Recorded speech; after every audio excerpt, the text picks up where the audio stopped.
Fauci as well as Montefiore both said today that they think President Trump should get the vaccine. If A, because for himself, but B, to set an example.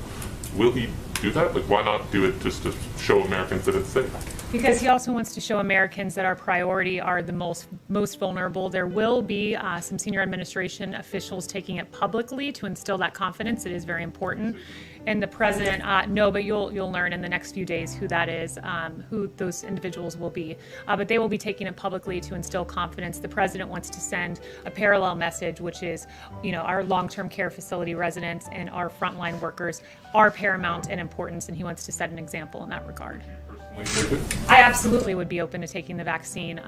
As has been reported and as I shared with some of you yesterday, the White House, it will be a very limited group of people who have access to it initially. The president's tweet indicated that the White House should receive it at a later date to, again, prioritize the most vulnerable, but some career staff, national security staff, for the purposes of continuity of government, will have access, in addition to a very small group of senior administration officials for the purpose of instilling public confidence. He has said that he thinks Americans will be able to take it if they want to take it. You're saying he's open to taking it. Is he going to encourage Americans to take it, or is he going to leave it up to Americans? Does he think Americans should get this shot? Absolutely. Look, these are vaccines that he oversaw the development of. He has great confidence in. He wants to see all Americans get this vaccine, and he wants to see the most vulnerable among us get it first. But absolutely, he will be encouraging Americans to take this. Yeah. David. Do you know specifically when the president will veto the National Defense Authorization Act, when he's going to send the paperwork over? And why would he veto that, given the fact it passed on veto-proof majorities in Congress? So he still does plan to veto the NDAA. Don't have a timeline for you on that, but he does plan to veto it.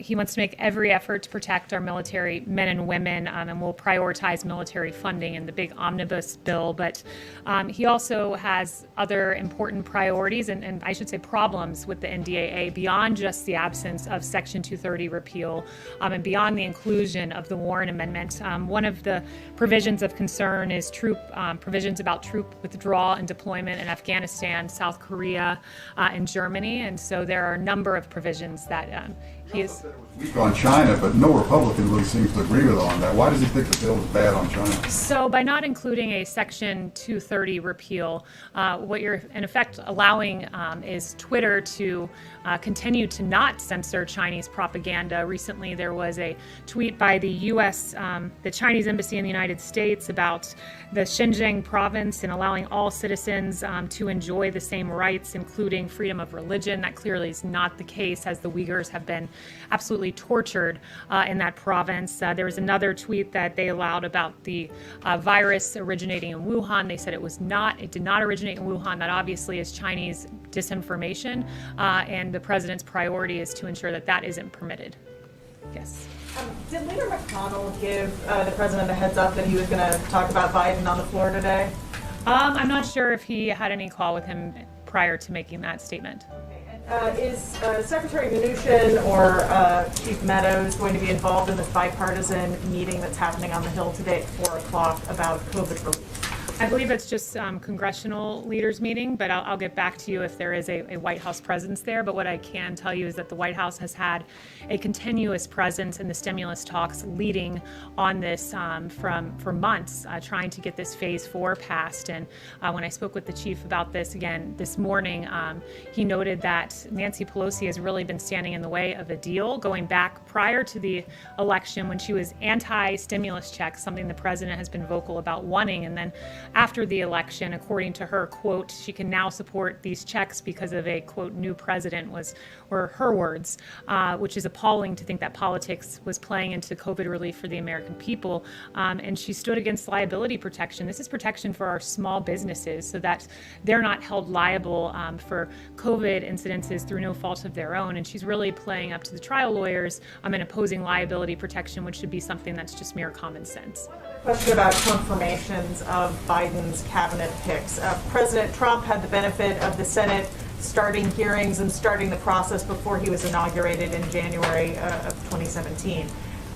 Does the president oppose the Senate taking up Joe Biden's nominees before the inauguration? I think that's a hypothetical, and he won't get ahead of that activity actually happening. But he has taken all statutory requirements necessary to either ensure a smooth transition or a continuation of power. Yes. Thanks, Kayleigh. Given the success of Operation Warp Speed, why hasn't President Trump been more visible during this initial vaccine rollout? You have the Vice President in Indiana today. Where's President Trump? President Trump's been hard at work on COVID behind the scenes. Just because you don't see him at the podium every day doesn't mean that he's not aggressively pursuing actions on behalf of the American people. He's briefed on COVID regularly, and I'm here speaking with you guys. Others are out communicating this information. Yeah. Could you comment on the Russian hackers breaching several federal agencies? How serious was this breach, and is the Trump administration considering retaliating? Look, the U.S. government, we're aware of all of these reports. We're taking all necessary steps to identify and remedy any possible issues related to the situation. As one step in that process, CISA has issued an emergency directive on Sunday night for all federal civilian agencies to review their networks for indicators of compromise and disconnect or to power down SolarWinds Orion products immediately. So we are taking a hard look on this and obviously take any sort of cyber hacks very seriously. And just one more question on Russia. Since Russian President Vladimir Putin has congratulated President-elect Joe Biden, any comment on that from the Russian president? No comment on that. I'll leave it to the president to react to that. Has he spoken to President Trump? Not that I'm aware of, no. Let's see. David. Does the president intend to run for election in 2024, and would you like to be part of that campaign? I will leave that to the president, but he's still pursuing ongoing litigation at the moment for this election. Yes. Todd. Thanks. President Trump supported the Texas lawsuit at the Supreme Court, and a lawsuit that President-elect Biden called an assault on democracy. How is it not anti-democratic to try to nullify 20 million votes?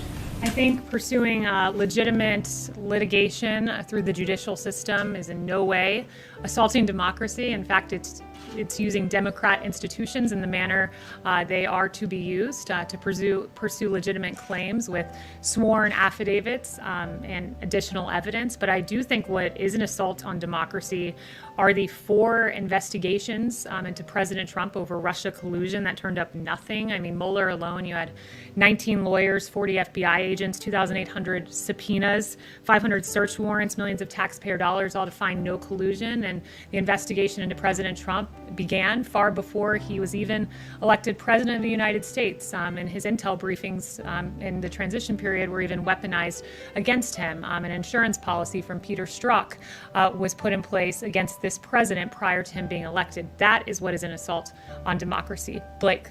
Kayleigh, I want to ask you about COVID relief negotiations, but just to hone down on what was asked about the vaccine, yes or no, we should expect to see President Trump take a coronavirus vaccine before January 20th and do so on camera? He will take it when health experts and his White House doctor ask him to do so and says it's the appropriate time. He is very open to taking this, but also wants to prioritize our frontline workers.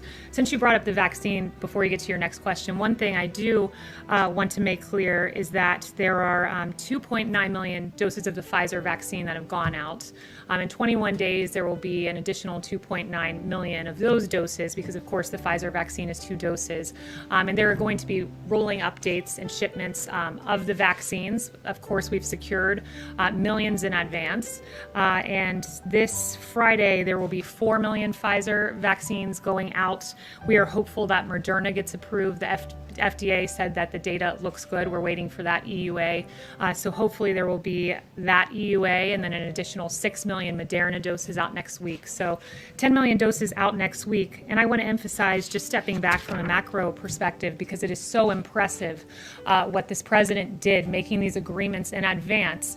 And he secured not just tens of millions of doses, but in fact, hundreds of millions. There's the 100 million with Pfizer. There's 100 million with Moderna. We've secured another 100 million from Moderna. We're hopeful that we will get an additional 100 million from Pfizer. I think we will. And then Johnson & Johnson is nearing the end of its phase 3 clinical trial. That's another 100 million doses secured, with hundreds of millions doses more if needed. And then AstraZeneca, which is in phase 3 clinical trial, 300 million doses secured. So it's a really impressive achievement what this president has done. But what's your next question? Negotiations. So there's this meeting this afternoon, the Big Four up on the Hill. We're told, by the way, that Secretary Mnuchin will be there. If the Big Four, if the Treasury Secretary are able to come to some sort of a deal, would President Trump sign off on it, or does he have specific asks, specific red lines that have to be in any sort of deal? I think we'll wait to see what that deal looks like. He's said that he would really like to see those stimulus checks in there, but his priority at the end of the day is getting relief to the American people. We're hopeful there will be some sort of agreement, but I would note that we've been the party that's been flexible. We've been the party that's said, hey, standalone PPP, that's funding for small businesses and funding for businesses generally to go to pay their employees. We've had a standalone bill that we supported there. We had a standalone unemployment insurance bill. So we've been the party that's been flexible in this. Clear, if there is a deal that doesn't have direct payments, the president would support it or not? I'm not going to say if that's a red line or not. I won't get ahead of the negotiations, but I'll just say that we are hopeful there is a deal there that the president can then look at and support. Yes, Catherine. Does the White House have any comment on Rudy Bailey, the security director who had his leg amputated due to COVID? Yeah, our heart goes out to his family. They've asked for privacy, and he is recovering from what I understand. We're very pleased to see that, but he and his family will be in our prayers.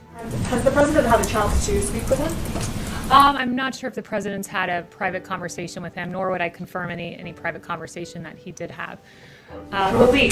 Thank you for doing this. Over the weekend, a statue of Mahatma Gandhi was desecrated by some protesters in downtown DC. This is for the second time this has happened. I would like to have your comments on that. Yeah, it's terrible. No statue or memorial should be desecrated, and certainly not one like that of Gandhi, who really fought for the values that America represents of peace, justice, and freedom. So that desecration is appalling to see. It's appalling that it's happened more than once, and we believe the reputation of Mahatma Gandhi should be respected, especially here in America's capital. Ask one more. Sure. Does the president believes that the democracy in the United States is under threat? And based on the streets, what are the electoral reforms he wants to push in this country? What was the first part of your question? I couldn't. Does the president believe that democracy in the United States is under threat? That democracy is under threat. He believes that it certainly was under assault when it comes to the investigations into his administration, the Mueller probe, the unfortunate way that our FBI was mishandled by folks like Andy McCabe, by folks like Jim Comey, and weaponized in a political way against his candidacy and then against his presidency. Yes, Charlotte. Thanks, Kayleigh. Is President Trump planning to take any action after seeing the forensic audit of the machines in Antrim County, Michigan? I'd have to refer you to the campaign on anything regarding the election. Just as far as the 2018 executive order on election interference, has he received a report yet? And when he does receive it, is any of that going to be available for the public to look at? I'm not aware of any report that he's received to that end. Chanel. Thank you, Kayleigh. Just wanted an update statement on Iran, especially in light of the just signed Israel-Morocco deal. Where does the White House see that Iran's standing in the Middle East now? Especially, what is the current assessment from the White House with regards to Iran's standing in the Middle East as you continue to sign Middle East deals? Are they going to strengthen? Is it weakening? What is the current White House assessment on Iran? Yeah, as the region increasingly comes together through these peace deals, which Senior Advisor Jared Kushner, Avi Berkowitz, and others, National Security Advisor Robert O'Brien deserve a ton of credit for. It's remarkable. But as the region continues to come together, our maximum pressure campaign continues to be effective. Iran is increasingly isolated and weakened. And when President Trump came into office, you know that the region was in extreme turmoil. ISIS had a caliphate, and Iran's proxies were wreaking havoc Since taking office, President Trump has worked to rebuild trust with our regional partners and identify their shared interests. And unlike the previous administration, which gave Iran piles of cash and a deal with a sunset provision that would have allowed them to get nuclear weapons, this president has isolated Iran, and he's done it through 4 peace deals, which is 4 more than his predecessor. But it's unfortunate that it doesn't give much coverage in the mainstream media. But I guess we shouldn't be surprised, because in the last 24, 48 hours, there have been quite a few stories that have not gotten a ton of coverage in the mainstream media. As former White House Press Secretary Ari Fleischer said, bias is often found in stories the press does not cover. And last week we found out that Democrat Congressman Eric Swalwell was infiltrated by an alleged Chinese spy. This spy cozied up to Swalwell, raised funds for his 2014 campaign, and even planted an intern in his office. And that relationship continued until the FBI briefed him in 2015. And that was some very good reporting done by Axios. But after entangling with this spy for years, Swalwell hypocritically went on to be one of the lead instigators of the Russia collusion hoax in the impeachment sham. Swalwell wrote this on his congressional webpage: President Trump and his team are directly and indirectly tied to Russia. That was not true. He then said in September of 2020, the president has a compromised relationship with Russia. Untrue. April of 2019, he said President Trump certainly acts on Russia's behalf and acts like Russia's leader. Not true. January 2019, Eric Swalwell said it's pretty clear President Donald Trump is an agent of Russia. Not true. And Swalwell shamelessly claimed Donald Trump Jr. and Jared Kushner had an eagerness and a willingness to work with the Russians during the 2016 election. Again, it was false. In 2019, he falsely claimed this yet again when inquired about collusion by a reporter. And these baseless attacks were false, yet covered breathlessly by the media. There was no coverage, however, of Swalwell being the one implicated with not Russia, but China. In fact, the New York Times website, as of this morning, had not one result for Eric Swalwell's ties to Chinese spies. Not one result. And when the Swalwell story broke, guess how many minutes of coverage it got on ABC, NBC, MSNBC, and CBS? 0. CNN devoted 3 minutes and 16 seconds to it. However, it was covered on Fox. Interesting pre-election and post-election coverage, too, on the Hunter Biden scandal, which was not covered at all by many outlets in the lead up to the election. In fact, on October 15th, you had a New York Times headline that said, Trump said to be warned that he was being given Russian disinformation over Hunter Biden. Now, December 10th, just a few months later, New York Times headline, investigation of Hunter Biden is likely to hang over Biden as he takes office. Washington Post on October 16th, the headline read, the truth behind the Hunter Biden non-scandal. Now you have the Washington Post headline that says this, Hunter Biden tax probe examining Chinese business deals. Politico, October 19th, Hunter Biden's story is Russian disinformation. That's a favorite. Dozens of former intel officials say, false yet again. December 2nd, now Politico reads, Justice Department's interest in Hunter Biden covered more than taxes. Really interesting turn of events, and good for those who covered what was a story all along and not Russia disinformation. Isn't it hypocritical for you to accuse others of disinformation when you spread it every day?